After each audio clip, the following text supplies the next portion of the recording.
What's going on, good people? Welcome back to another episode of Trading My Funded Account. Today is day number 36. It's November the 30th, 2023. We made some trades today, so let's get into it. All right, let's jump right in and talk about trade number one and trade number two. So trades one and two, these trades came near a level from a prior higher low. It's a little bit to the left of this screenshot, but a higher low got formed right here during an overall downtrend. Prices came back to that level, got rejected, broke back past it, and then came back to retest that level of support, and that's where I went short, which should have ended up in a winning trade, but the execution was off a little bit. So let's talk about that. So at trades one and two, I shorted here as prices came back to retest a prior higher low break. But at one, what I shouldn't do is I shouldn't trade against momentum. That's very important. Anytime I'm looking to take a short trade, if I see a large candle of momentum coming up into my level that I'm looking to short from, I should just skip that trade and either wait for the downtrend to continue or wait for the momentum to fizzle out. And usually both of those kind of happen at the same time. So it really comes down to patience. Now right here, if you look at trade number one, yeah, I did have my order right here, but look at how large this candle was as it came back into that level. When you see a candle like this, you don't want to go against it. So that's what I learned on trade number one. So then on trade number two, what I learned was that I shouldn't tighten up my stops when it comes to my best setups. And that's kind of something that I touched on yesterday, which kind of goes back to just having a feeling of fear. You usually only tighten up your stop on a really good trade. Well, I usually only tighten up my stop on a really good trade if I'm fearful of taking a loss. But if I'm taking my best possible setups, a loss is just a possibility in the market that I have to be willing to accept. You know, you have to be willing to accept that really anytime you get into a trade. It could be positive for you or it could be negative, even if it's your favorite setup in the perfect conditions in an ideal scenario. Things could always go wrong. So you just got to accept the fact that that's a possibility and don't tighten up your stops unless it makes sense. And in this scenario, it wasn't the time or place to do that. So those are the lessons I learned on one and two. So then we come back on three and four after the market opened and we establish this higher low right here at higher low A. And this is pretty much the reference point that I use to take trades 3 and trades 4. So on 3 and 4, I went long here twice based on the higher low of A and based on the retest, but I took 2 break-even trades right here, and that's okay. You know, right here when I went long, I was just a little bit too early because I went long here and here. Prices eventually came back up to make what I considered a lower high at the time. So when prices came back to break even, I had to get out based on my rules. But then if you look at it, what's really interesting is the fact that the higher low wasn't the major level of support. Instead, these wicks down here were the major levels of support for this entire area. So instead of finding support at the higher lows, we came back to find support at the wicks down here. And once we hit this wick on this green candle right here, after that, we pushed up, came back, we opened right here, but came all the way back to retest the open for that candle. And finally created a legit higher low right here at higher low B. Now this is the opportunity where I should have been going long at B because everything pretty much lined up, but I tried to get in and I tried to get in as low as I possibly could towards the wicks, but prices really came back to just test the opening price for this candle at B, and then they moved up. So I just had to miss that one, but I think I did a good job of just not chasing it, at least at first, because I eventually did chase it when it came to trade number 5. So let's talk about that. So trade number 5 came up here towards the top of the swing, and I went long right here thinking that the uptrend would continue and just have one more push to the upside because I saw that the move was so strong.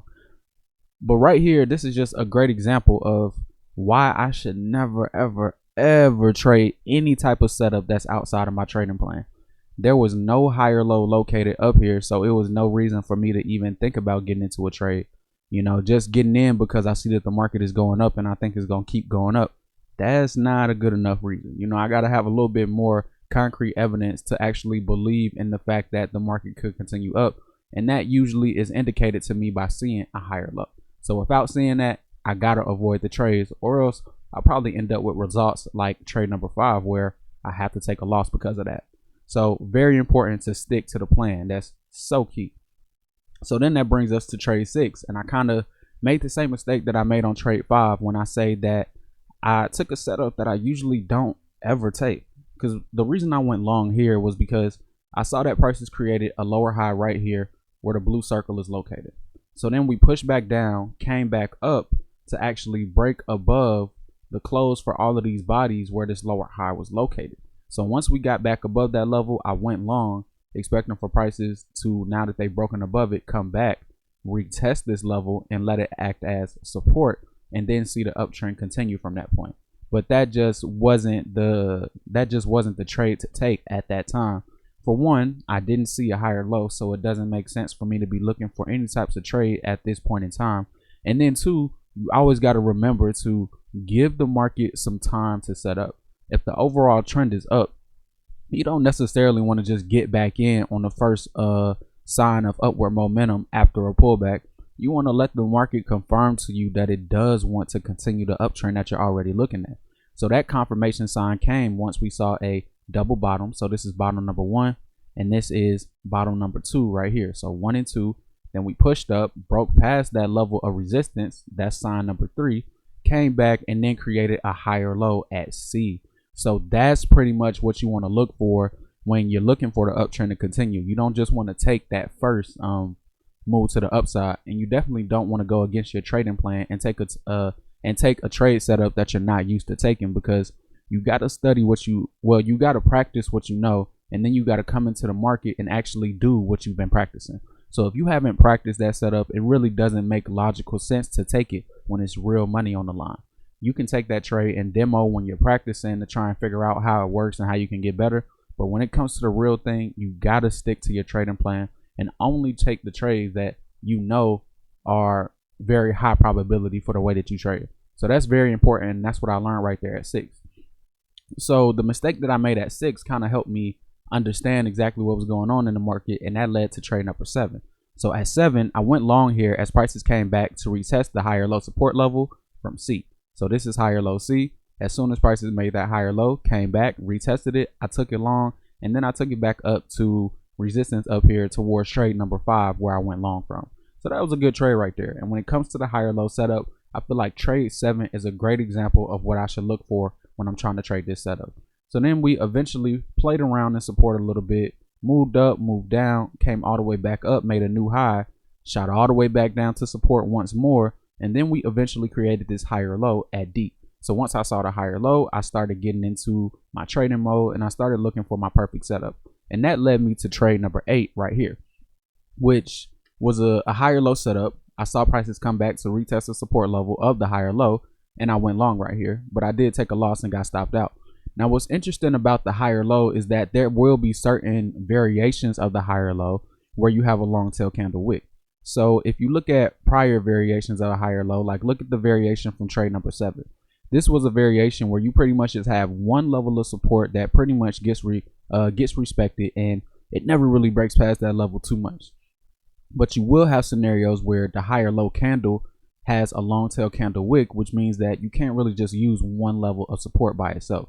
It means that you need to use 2 levels of support. So that's why I drew this zone right here at higher low D. So I drew the zone from the opening price for the higher low candle all the way down to the bottom of the wick for that candle, and then I used that as a pretty much a zone to go long from. Now, when it comes to this scenario, sometimes you can go long at the body of that candle, but just know that prices do have a probability of coming back to retest the lowermost portions of that wick, and then you'll see the up move continue. So you can take that trade sometimes at the body, but just know that it's a little bit riskier than waiting for the wick to get retested and then going long as prices get back above the top of the zone that aligns with the opening price for that higher low candle. So that's very important, and that's the reason I took a loss right here on trade 8. And what's also important to mention is that when it comes to the higher low strategy, you really don't want to take that higher low setup if you see a lot of selling momentum coming back into that level. Now right here we made a lower high in comparison to where we came from, and then we sold off with 2 large momentum candles back down to that level. So if you go back to trade 1 where we talked about not shorting against a big large momentum candle to the upside, don't short in front of that. This is kind of the same concept, just flip it around the opposite way. If you're looking to go long, you don't want to go long in front of large selling candles that are coming back to your price. Instead, you want to wait and see where that selling momentum is going to fizzle out and where the reversal is going to happen. And then once you see your setup happen after that reversal, then you can take it. So that's pretty much the mindset that I had when I took trade 9. I waited for the momentum to fizzle out. And what's interesting is that large move from 8, look at where it came all the way back down to. It just came back down to test a major level of support, the same level of support from higher low C.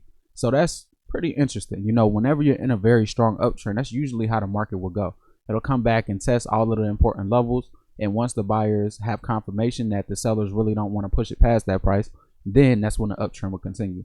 So on trade 9, I saw prices bounce back up off of support, come back up, reclaim the level from higher low D, and then that's when I went long at 9, because anytime I have a trade that gets stopped out and I feel like I was taking the right trade from the right prices at the right levels in the correct direction that the market is moving, and I get stopped out, if that chart ever comes back and prices spike back through your original entry price, you go long. So that's pretty much the mindset I had on trade number 9. And as soon as they got back above the support level of higher low D, that's where I took the long trade and then just took it back up to the top of structure up here and caught my scalp target. So then we formed higher low E right here. I tried to go long right here, but I missed it at E. So had to kind of just wait for the next opportunity. It came at F, but this higher low at F never really gave a retest, so I couldn't get in at that one either.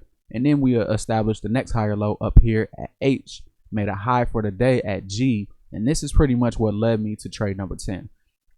So at trade 10, I went long here as prices retested the higher low support level of H and I. And then I took this back up to resistance from the prior daily high at G. So this is trade 10. You see the higher low right here get formed at H. I thought about going long right here as prices came back to retest that level. But the reason I didn't do that is because this higher low setup came near the tops of the overall swing. So if we were to draw a level of resistance, so let's go back to the live chart for a second. So if we were able to draw a level of resistance across those top level prices, so let's start right here and then let's draw it across, and then let's make this, I don't know, what color should we do?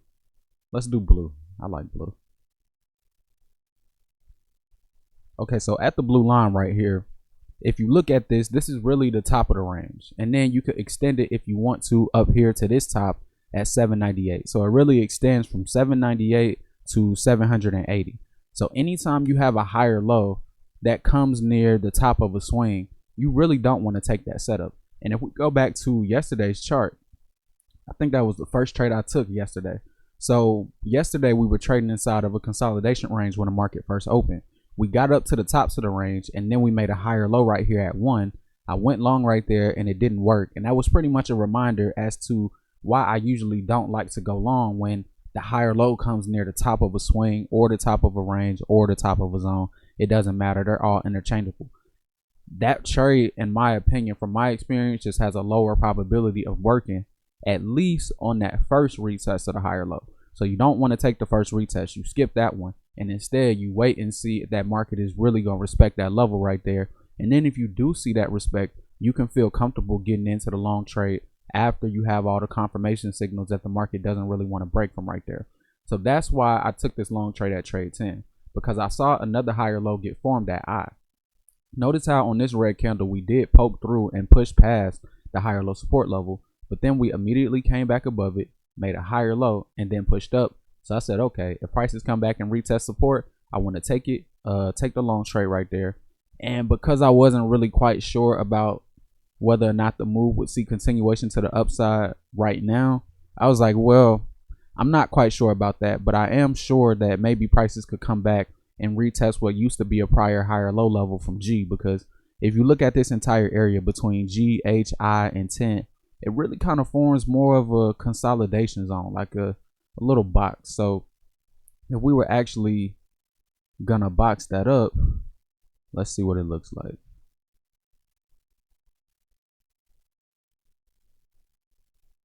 Yeah, so there we go. That's pretty much the consolidation zone that we were trading in. So I'm like, you know what, I feel like I might be greedy trying to hold the trade for a bigger profit target, because there's nothing in the market that really indicates to me that I should hold it. So let me get out at G.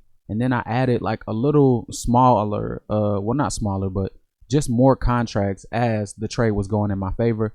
And it really wasn't too much. I just added 2 contracts and got, I think, an extra 5 points off of those 2 contracts. So nonetheless, it was a good trade. I feel like I made the right decisions and did the right thing. And after that, I decided to call it a day because I came in and I did what I was supposed to. I handled my business like I know I should. I feel like I kind of got my confidence back a little bit. So I said, you know what? Let me stop, because I came to this exact same moment in time yesterday where I started off rough, took some losses, but then got it back right and made really good trade after really good trade after really good trade, worked my way back into almost profitable territory, but not quite. And I had a chance to stop and I didn't do it. And then I ended up pretty much giving back all of the losses that I made back up until that point. And I decided today to make the right decisions, because I know yesterday I knew that I was kind of making the wrong decision by continuing the trade, but it was just something in me that said, nah, I got to keep going, keep going, keep going. You can do it, Ty. You got it. But today I said, nah, I have a plan. I had something that I wanted to do. I had a goal. I came in. I achieved that goal. So now I'm done. And I'll come back tomorrow on November 31st, ready to do it again, ready to run it back. But for now, it's time to shut it down. So I would say overall today, I did a fairly good job of following my trading plan, but there was still, a few mistakes here and there. If we go back to trades 5 and trade 6, those really stick out to me the most, because these were trades that just shouldn't have been taken at all. Now, I took losses on 1 and 2, but those were trades that I should have been in, but I just should have managed them a little bit better. Well, actually, number 1, that wasn't a trade I should have took. If I saw the momentum coming up into my level, I should have closed that trade out before it got filled, and then just went short at 2 as prices came back to retest that level, because 2 was the optimal entry. So on 2, the lesson to learn right there is for me to just make sure that I use my regular stop on my best entries and don't mess around with the trade. Like, look, you place the trade, let it ride. But on 5 and 6, this is a great example of what happens when I don't follow my trading plan. But if you look at 7, 8, 9, 10, this is a great example of what does happen when I follow my trading plan. So this is just telling me and giving more reinforcement to the idea about me just sticking to my trading plan no matter what. If I come in and I trade these higher lows and I trade them the right way, I just don't feel like, I don't see why I can't be successful. I've seen it in the past. Whenever I followed my trading plan, I usually had like a 80-something% chance of making money that day. So let me just stick to the plan and focus on what I need to, and I think I should be good. So that's my main focus going into tomorrow's session. I want to make sure I have a really good study session tonight so that I can finish off the week strong tomorrow. And that's pretty much all I got for you guys. I hope you learned a lot. It's been a great day. I'll be back tomorrow. But until then, you guys, have a good one, study hard, and take it easy.